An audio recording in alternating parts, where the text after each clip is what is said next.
Good afternoon. Thank you for coming to this conference. The three reasons that I've asked for this conference. I've been Secretary in charge of Sikkim and Nagaland for the past 1.5 years, but I haven't held a press conference yet. I wanted to come here to advise you about the national developments, about the Indian National Congress's stance on Sikkim, on the issues with regards to Sikkim, and also to be able to meet with you, the media fraternity of Gangtok, the media fraternity of Sikkim, and take your feedback. I first want to start with my deepest condolences for those who passed away in the avalanche of 4th April, and my wishes for a speedy recovery for those who have been injured. I come from Bengal, I'm from Calcutta, so quite a few of those who were injured and killed come from my state, so it does resonate fairly deeply. With regards to national developments, I know fully well that as regional media, you definitely look at what is happening in Sikkim mostly. But I know fully well also, having been here or two for more than a week, that everybody is watching with very keen interest in what is happening nationally as well. And I wanted to take you through the developments. Today we had a General Assembly meeting of all the party workers in the Sikkim Pradesh Congress office at around 11 o'clock. All the party workers here, as well as across the entire country, are looking at dismay and anger. This is the fact that he is asking the Prime Minister of this country a very simple question. Where did the 20,000 crores come from that has appeared in Mr. Adani's company corporate accounts from offshore accounts? What are the linkages? It is immediately, I will take you now to the sequence of events to show you how this disqualification is nothing to do with the court case, but rather to do with the political matters. The actual sequence of the disqualification. On April 13th of 2019, Mr. Gandhi makes an election speech in Kolar in Karnataka. On April 16th, 3 days after that, on 2019, a BJP MLA of Gujarat, Purnesh Modi, files a complaint in Surat, in Gujarat. So Mr. Gandhi makes an election speech about employment issues, pertaining to this thing, talks about the Prime Minister also in terms of corruption in Karnataka, and a BJP MLA files a case in another state, Gujarat. Now, the same complainant in 2022, on March 7, he seeks a stay on from Gujarat High Court on his own complaint, and the High Court grants that stay. So the complaint that he had made, he gives a fast stay in 2022. However, in Parliament on February the 2nd of 2023, this year on February the 2nd, Shri Rahul Gandhi gets up in Parliament and he makes a speech which questions the relationship between Adani and Modi. It is fascinating that immediately after that, within a week, on February the 16th, the complainant withdraws his request of stay from the Gujarat High Court. Within a week of that, on February 27th, the hearings resume in the trial court. On March 23rd, in less than a month, the trial court convicts Rahul Gandhi and hands down a conviction sentence of exactly 2 years. And within a day, the next day, on March 24th, the Lok Sabha Secretariat disqualifies Rahul Gandhi. Neither Shri Rahul Gandhi nor any Congress leader or worker across the country is afraid, and we will continue to fight this and to ask all questions regarding Adani, regarding the Prime Minister, and regarding everything surrounding the relationship. We have, you see, it is not just a matter of a company or a corporate, it is a matter with regards to national security. Because today, the Adani empire pretty much controls all the infrastructure that relates to our national security. I say this in a very security sensitive state on the border with China. What is the demand? The demand is a joint parliamentary committee, a JPC, in the place of the Supreme Court committee. The reason is very simple. The Supreme Court's committee's mandate is very limited. It will not be able to question the Prime Minister the way that a joint parliamentary committee will. A joint parliamentary committee is not something exceptional. It has happened before, in 1992, in 2001. So there is nothing wrong or abnormal or new in asking for a joint parliamentary committee. Everything that we see with regards to a parliament today not functioning is a result of the government not agreeing to a united opposition demand. This is a demand from 19 parties in parliament, asking for a joint parliamentary committee. And if you come back, if you wanted to head closer to home, then the fact that the finance bill of 2023 passed on March 24th without any debate or discussion is due to the government not agreeing to the joint opposition's joint parliamentary committee. The Congress party has hit the ground at all levels ever since Mr. Gandhi's disqualification, starting with the Samsat Satyagraha, which was held at Rajghat by the Congress President Mallikarjun Kharge and all leaders of the party. We have been holding Loktantra Bachao Mashal marches, Save Democracy Mashal marches across the country, in Kerala, in Andhra Pradesh, in Telangana, in Calcutta. There are marches happening every evening, demanding a restoration of our democratic rights, demanding a restoration with regards to Mr. Rahul Gandhi. I have been here for almost a week, and I must say that in Gangtok, I have sensed with people that I have spoken to across board, and this is nothing to do with politics, an overwhelming sense of support for Mr. Rahul Gandhi, and a sense that what has been done to him is unfair. We had a meeting today, and I also would like to take this opportunity to thank the President of the Hamro Party, Shri Bhaijam Bhutia, for taking part in the Bharat Jodo Yatra with Mr. Gandhi. The party's next program is to launch what we are calling the Jai Bharat Satyagraha at all districts across the country and at state level. This is a protest against the erroneous conviction and the disqualification of Mr. Gandhi, and to express the resolve of the party to keep raising the voice of the people regarding the Modani issue. In Sikkim, we had a meeting today, and the Sikkim Pradesh Congress has decided that in East Sikkim and West Sikkim, we will be holding a protest around the 15th to 17th of this month, and in Gangtok at the state level, around the 24th of April.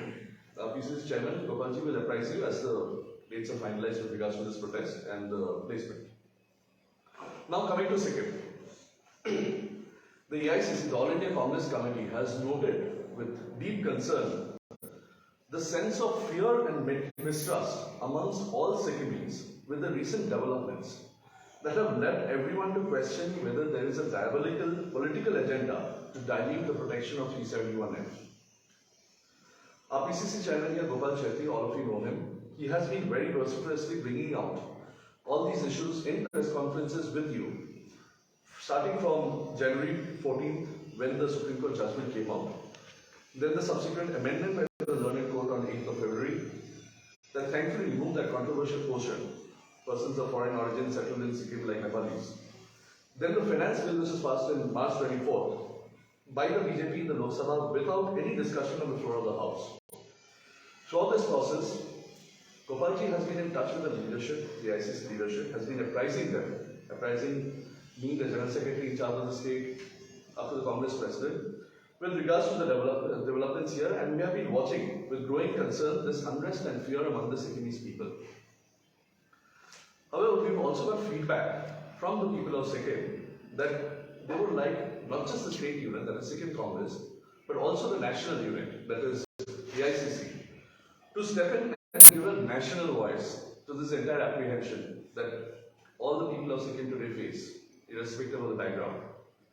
For that end, I am here as National Secretary in charge of Sikkim to unequivocally declare that it is Mrs. Indira Gandhi, Srimati Indira Gandhi, and the Congress Party that ensure the protection of Sikkimese or Sikkim subjects under Article 371F and the continuation of the old laws of Sikkim at the time of the merger. Therefore, for the Congress Party, there is an emotional bond with 371F in the same way that every Sikkimese feels an emotional bond with Article 371F. We will not allow any attempt to dilute or take away the safeguarding provisions of 371F. You see, it is not just with regards to 371F, it is the PV Narasimha Rao government that included Nepali along with Konkani and Manipuri in 1992 in the 8th schedule. It is the Manmohan Singh government in 2008 that in the debate regarding the income tax section 10 ensured that kept aside the definition of Sikkimese for the purpose of income tax exemption as per the spirit of Article 371 at that time. It is the Manmohan Singh government in 2013 when the debate on the Companies Act was on a question on the floor of the House by the Sikkim Rajya Sabha MP decided to keep in abeyance the definition in the Companies Act with regards to Sikkim for 5 years. So it has been Congress governments that have always shared an emotional bond with what Sikkim feels with regards to a special status as a state that came proudly as part of India with the merger. The Congress Party will work with all other opposition political parties and sections of civil society to ensure that Article 371F remains undiluted. To that end, as a responsible national party in opposition in Sikkim, I commit that we will raise this issue in Parliament and in national media when necessary. I repeat, as a responsible national party in opposition in Sikkim, I commit that we will raise this issue in Parliament and in national media when necessary. This is a commitment to those in Sikkim who have been reaching out to us and saying that as a party we need to do more than beyond what the state unit has definitely been doing. I would like to now point out that it is the ruling SKM's glaring mishandling of this situation that has led to this situation in the Supreme Court. If you go back to what Justice Nagaratna, when he was dictating the modification order on February 8, he states that it is noted that it is in the said writ petition, there was an amended writ petition. Unfortunately, learned counsel for the writ petitioners did not bring to the notice of this court the substantial amendments brought. Who are the people who did not bring these substantial amendments that should have been brought in front of the court for them to have not probably made that judgment, made that sentence? It's the Advocate General for Sikkim, who basically represents the government of Sikkim, which essentially is the SKM backed by the BJP. So as much as the SKM and the BJP would love to go out there and talk to them about it, the fact is that they are responsible for the situation that we find ourselves in today. This modification order, by the way, on February 8, which removes that sentence that has obviously offended everybody Sikkimese, is due to the writ petition of people from civil society in Sikkim. It is not due to any action of the government of Sikkim. So the SKM trying to take any sort of mileage out of this, any type of draw out of this is not going to work, because it is Sikkimese civil society that has saved itself, you could say. I totally therefore condemn the SKM's apathy towards the Atma of the Sikkimese people. It seems that holding on to power is the only thing that matters to them right now. I have also, after coming here, read with interest the Lok Sabha MP, Mr. Indra Subba's interview, where he attempts to put the blame on the opposition with regards to the March 24th finance bill being passed without debate. A, there is no debate happening in Parliament, not just with regards to finance bill, but for many other things. Due to the government not agreeing to a JPC committee, so the onus is on the government. And as a part of the NDA, as the SKM is a part of the NDA, Mr. Subba is very much part of the same government. Now, if he had, I have also checked after reading Mr. Subba's statement where he said that he was helpless, that he couldn't do anything though he was attending Parliament. I went, the Lok Sabha website, the Rajya Sabha, the Parliament of India website actually has PRS India track, which tracks every MP's activity. I went on that and I checked that Mr. Subba has actually definitely participated in 12 debates and 31 questions have been asked by him. But there has been no question from him with regards to the income tax, to the exemption in the Finance Bill 2023. The last question that has been asked by Mr. Subba is on road connectivity to the donor ministry on the 13th of February, way before March 24th. The last debate that he has participated in is a motion of thanks on the President's address, which is also in February. There has been no attempt by him to ask a question after that. But the Parliament has convened in session up to April 6th. Has he even sent a letter to the Finance Minister? The fact that the Finance Bill is going to be introduced on March 24th would be well known to all parliamentarians. It would have been given to them by the Secretary. Has he asked, prior to this happening, did he send a letter to the Finance Minister saying that, Madam Minister, please hold on. There is something very crucial here to my state that we need to discuss before you table it on the floor of the House. There is no such thing on record. So, honestly, while I did say before this that the Congress has the onus, Congress will raise the issue of Sikkim in Parliament. Frankly speaking, it is the onus of the ruling party of the state to do so. It is the onus of the SKM to do so. It is the onus of the BJP as a partner of that ruling party by supporting the ruling party in the Assembly as well as being the ruling party in Parliament to do so.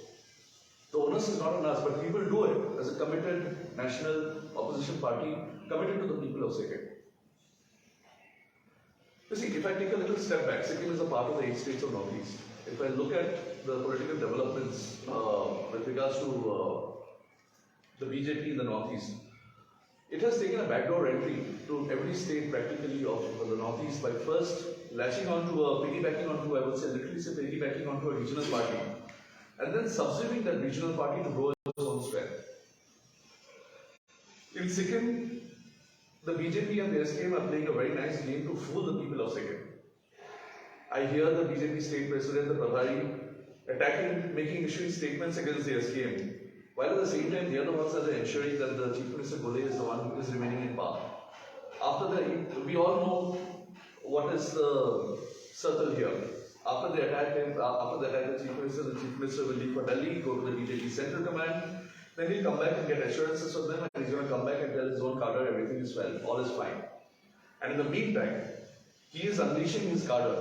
The SKM, the Chief Minister, all the leaders of the SKM, are unleashing their cadre in political violence on any opposition event across the state, in any opposition rally, on any opposition program. And when I say the word opposition here, I'm actually using it very loosely in terms of not just political parties, but any interest groups, like for example, the Joint Action Committee.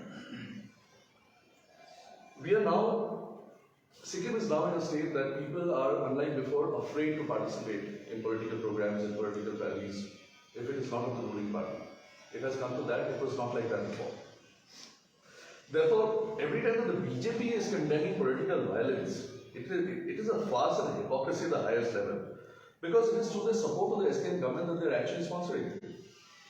I challenge the BJP state president and Prabhari, if you are serious about what you say, why do you not withdraw support from the SKM government? You won't do so because you know very well over the last few months, the public have identified that your party, the BJP, is the result, is the main cause of this unrest and anxiety with regards to our identity of the people of Sikkim. And you know that they will answer you when the election comes next year in 2024. I completely condemn the political violence that has gripped the state under SKM.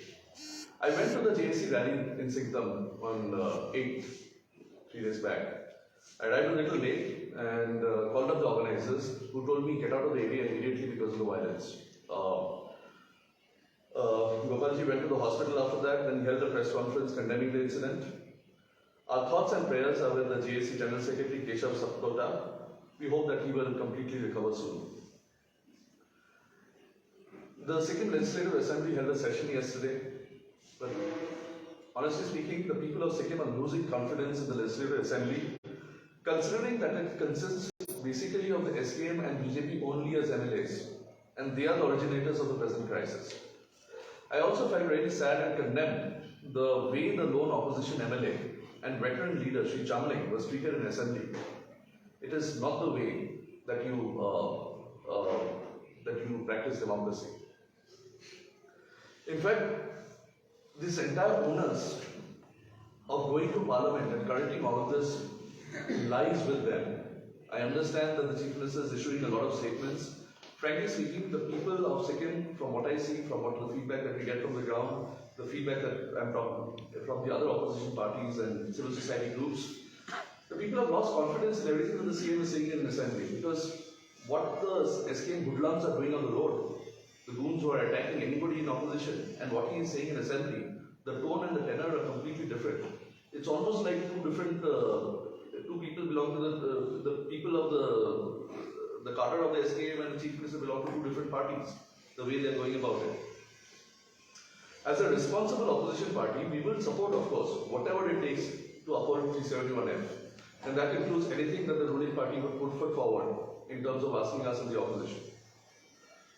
I would also, at the end, like to point out that all of this is allowing the SKM government to conveniently make people forget that there is an abject lack of governance and a huge increase in corruption over the last 4 years. Roads, electricity, employment, Sikkimis are suffering at all levels. And we must bring that back to the center of the political discourse, of the public discourse. And we can't allow the SKM and the BJP to get away with hoodwinking the people of Sikkim. The Congress party will stand with all like-minded opposition parties and civil society groups that understand the harm that the BJP and SKM and its divisive politics is causing to the state. We may not be large in terms of numbers, but we have a voice, and we will use that voice to bring the issues of Sikkim to the national stage. Thank you. So I have a bunch of questions. Yeah. Starting from number one, why does all political parties talk about 371 Act only during elections?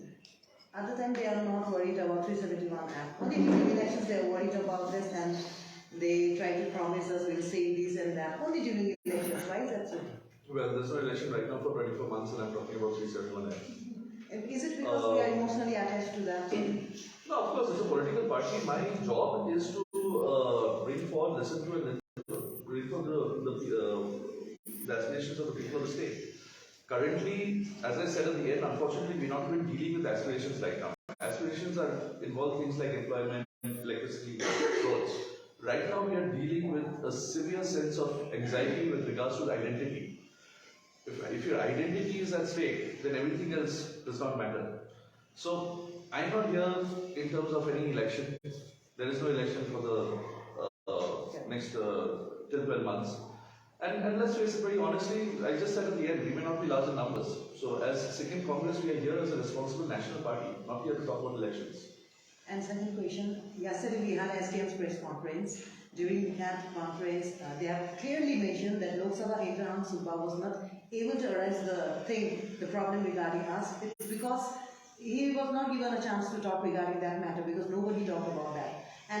And second sitting in assembly, he will be raising the issues that has been promised by SKM. So absolutely, I didn't see Mr. Subba's statement with regards to that. So it is very convenient to talk about one specific day, one specific moment, 5 minutes in which you rush through. First of all, imagine, please understand also one thing. While we are talking about Finance Bill 2023 with regards to the income tax exemption, which matters here, it is a much bigger bill than that.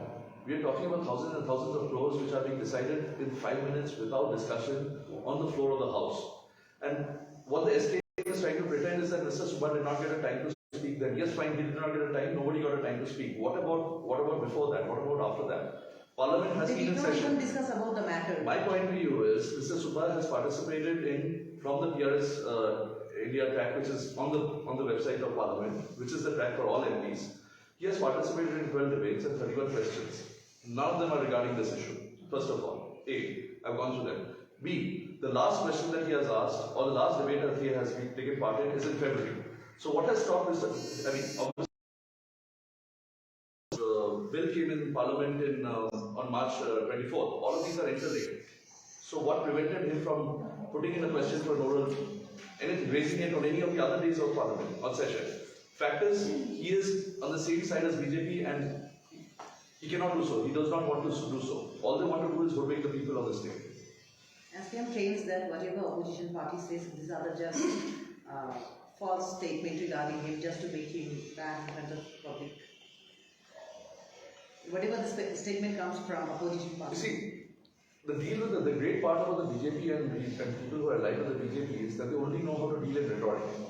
They are the ones who make statements that are unsubstantiated. I am sitting here making a very factual statement with regards to the Lok Sabha MP of Sikkim and his participation in Parliament. I am not saying it because I feel like saying it. I am saying it on the basis of record of what his participation in Parliament is. I am asking that if you were so concerned, then from January 14 to approximately, I think the last record that is up in Parliament on the website is April 6th.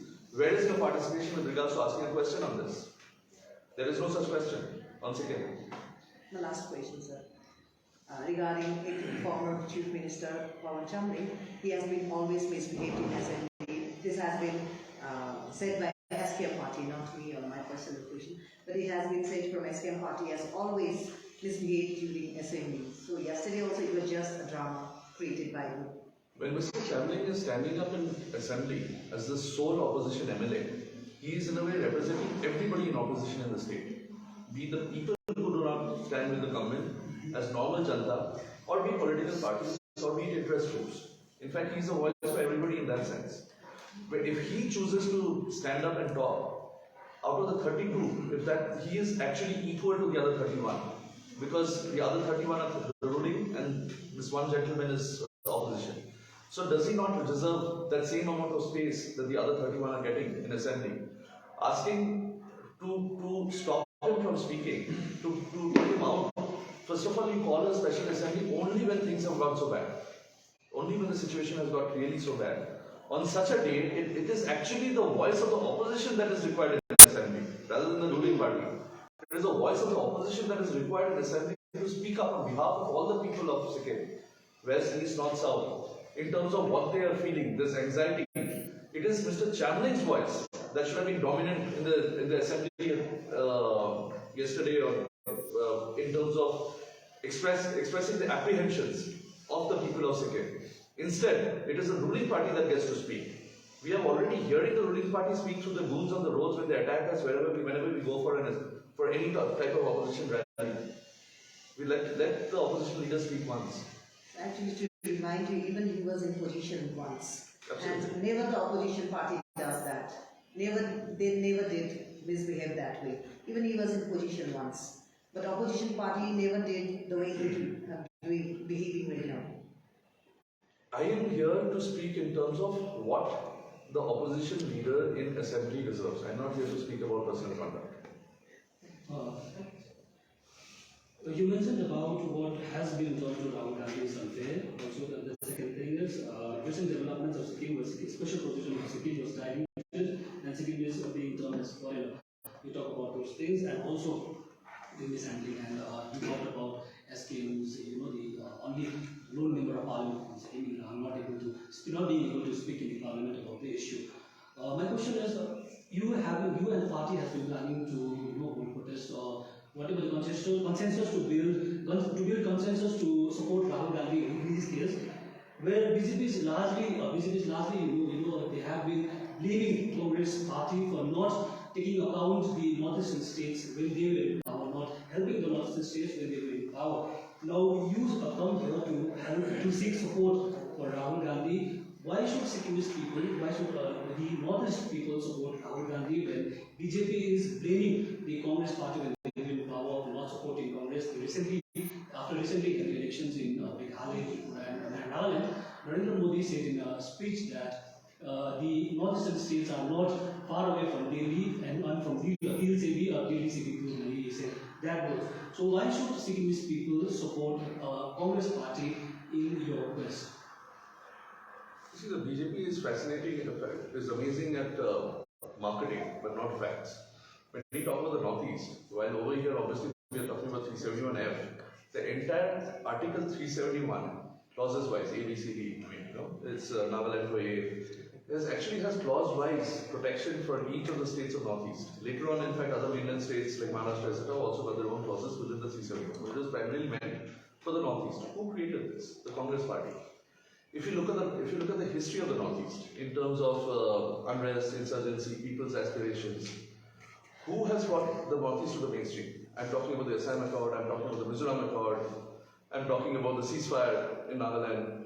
All of this is Congress governments, Congress parties, the Congress government of the Congress Party.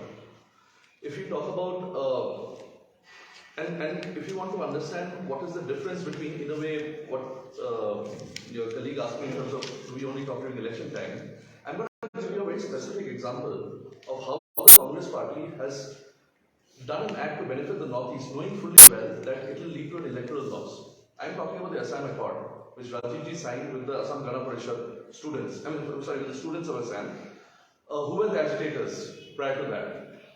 Within 1 year of signing the Assam Accord, the students formed themselves into a party that we all know today as Assam Gana Parishad, and the Assam Gana Parishad won that elections. Are you telling me that the Prime Minister of the country did not know that signing the accord will actually lead to adverse electoral consequence? He signed it fully well, knowing fully well that it would lead to us, the Congress Party, losing elections. That is the difference between the Congress Party and the BJP. The BJP tom-toms about development in the Northeast. The donor ministry, again a creation of the Congress Party. Let us understand what is really happening across most of the Northeast. Most youth of the Northeast have to leave their states for jobs, even today. Most people have to come for healthcare to either Calcutta, Bangalore, Delhi, wherever. Across Meghalaya and Nagaland, the states sharing the Burma border, there is a massively huge rise in incidence of drugs. Drugs is in fact replacing farming in some cases. All of this cannot happen. This has been raised time and again by all the Congress units of all the Northeast states. So, essentially, it is therefore what we see today in terms of development, what we see today in terms of the constitutional protections that the Northeast enjoys, the governance standards that the Northeast has seen. It is the Congress that has always given those. Okay. So you in your address also mentioned about Abraham Devon, Lok Sabha member of Parliament from Sikkim. You also blamed him of his inability to, he was unable to speak about Sikkimese interest and protecting Sikkimese identity also, and also majority Nepali speaking people of Sikkim is being termed as foreigner. He is the lone member of Parliament from Sikkim. What has Congress done? Congress has 51 member of Parliament. What has they done to protect Sikkimese identity in the recent Lok Sabha sittings? No, absolutely. So that's what I've come here to say, that over the interaction over the last few months, while the state union has been raising it over here, we have got feedback from people in Sikkim that they do expect the national party, I mean the national side of the party, which is the AICC or All India Congress Committee, to raise so. Which is why I'm here to tell you that we will raise it in the future. However, I would like to point out that the onus is not on me. The onus is actually on the ruling party. The onus is on the Sikkim MP. I am not in fact blaming Mr. Subha, but when Mr. Subha wants to blame the opposition, that it is because of the opposition that he could not raise, then I want to ask some interesting questions to him. I can understand if he has limitations, but he cannot therefore conveniently turn around. The SKM seems to be learning from the BJP in how to spin a story. He cannot spin a story and put this blame on the opposition. I'm sorry, sir. The onus rests on you. It is definitely our responsibility, and I'm here to tell you that we will study this matter deeply, and we will talk to our state unit, we talk to our stakeholders in Sikkim to see how we should raise this in Parliament, and not just in Parliament, to national media. Okay, my name is Sujal Pradhan. I'm from India Today Northeast. I just want to ask Sikkim-centric question. As compared to other parties, it's not comparison actually, it's just compared to other parties, Pradesh Congress organizing setup is not so strong. Yes. And even the president is also not, the chairman is also working. So, are you trying to revamp the party? Because election is also coming, every party is talking of their strategies. Even BJP has now a strong hold. So, as compared in this context, what will be your next strategy? See, organizationally, we had a meeting today. We actually do have a very decent unit in West Sikkim and East Sikkim, to be very frank. Not so much in North, not so much in the South. Definitely, we look to grow organizationally. With regards to Gomanji being the chairman, this actually is a bit of a historical circumstance where our previous president, Mr. Bharat Basan, who we all know, left suddenly. And if you remember, COVID happened at that period also. So it was a sort of circumstance where organizational change was not exactly difficult to arrange when things were not normal. Hence, he was named DCC chairman, and he's done a very creditable job in a very difficult situation in keeping the party forward, keeping it relevant.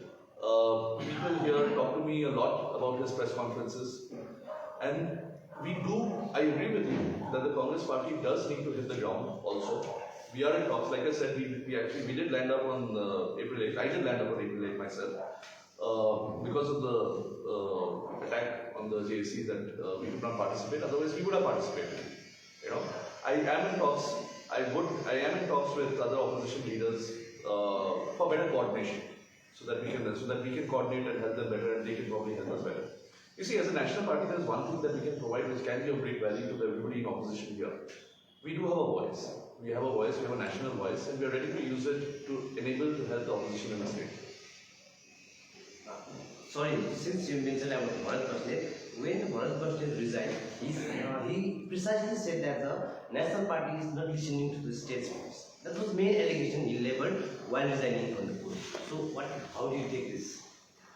Because national party doesn't listen to the state president or chairman. That's the main contention. You see, your national party is ultimately composed of all the state units. Even me as a national secretary, essentially I'm a politician from Bengal, belonging to the Bengal state unit. So it is definitely an interplay of national and state. Obviously, as a national party, we have to take into account the interests of all sections of society. A regional party can get away with taking into account the interests of only one section of society. A regional party may come across, may only take care about a particular part. For us as a national party, we have to take into account everybody.